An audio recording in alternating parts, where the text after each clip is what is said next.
recently there's been controversy around a certain organization fundraising money. I believe it's Greensville Trust. If it's incorrect, then I'll put the correct organization in the title and description. They were fundraising money for whatever it is, and people were donating.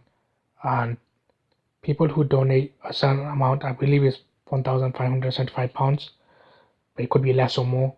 But regardless of the amount, the people who manage to donate that target, those people would have their names given to Habib Qadim al-Saqaf, who's one of the Habaib from the Bahalawi um, descendants and Tariqah of Yemen, and he will go to the grave of the Prophet and present their names and their request of dua to the Prophet.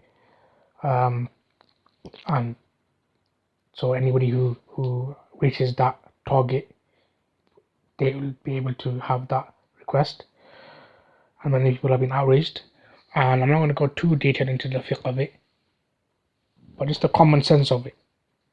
That firstly, are you supposed to charge for a dua? Is that what we're taught?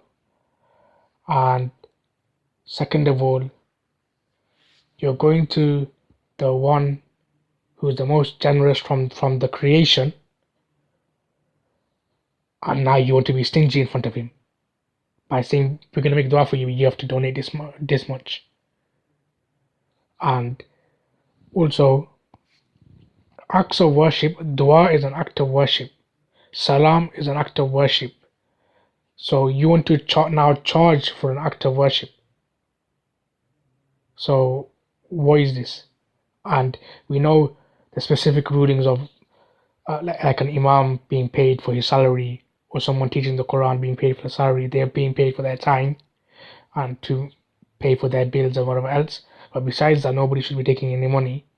But now you want to take money, well, even if it's for charity money, you're accepting, if you make these donations, then we will do this. And the teacher of, I think Sheikh Ibrahim, I think his teacher, or one of the teachers from abroad, I believe from Yemen, has been shown like this scenario, and he said if this is the case, then this is not right, and he is happy that he's been notified. And I believe they will perhaps change something. But whoever thought of this, like, where did they get? They could have all the ijazah that they like. They could be the biggest mufti and faqih, but they come out with nonsense like this.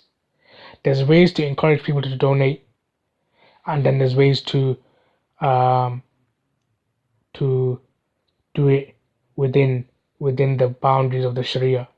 So this is the second type. First type, we have people who they take money from the people, from the charities, in terms of we donate, we raise 100,000 for Gaza or Sudan or anywhere else, and you get 10%.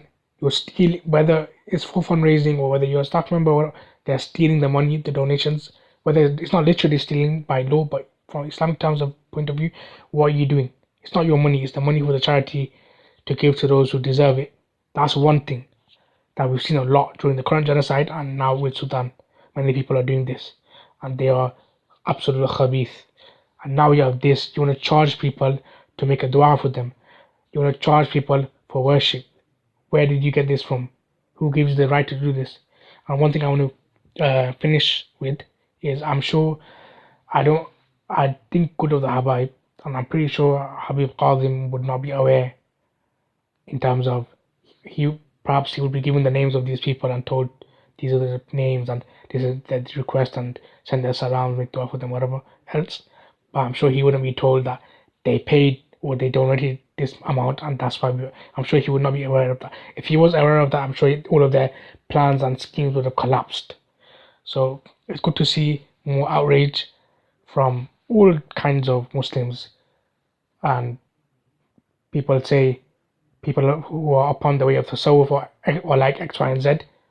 This organization is like that, and we've seen people attached to this tariqah and others that are not happy with this, so we are calling it out, and there's something positive to see, and hopefully this stops and also doesn't happen in the future.